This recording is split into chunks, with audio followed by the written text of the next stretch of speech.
In this video, we will explore members types.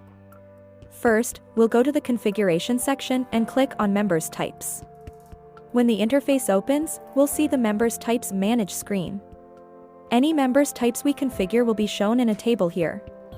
In a housing society, member types serve various purposes, typically aimed at efficiently organizing and managing the residents or members. To add a new member type, we will click on the Add Members Types button. The form that appears will show this type of interface. In the first field, we select the phase name. Then, in the following field, we enter the member type. Then, in the following field, we select the status, indicating whether we want to keep this member type active or inactive. To submit the form, we click on the Save button. Once submitted, the member type will be added to the table on the Manage screen, displaying 5 columns: serial number, phase name, member type, status, and action.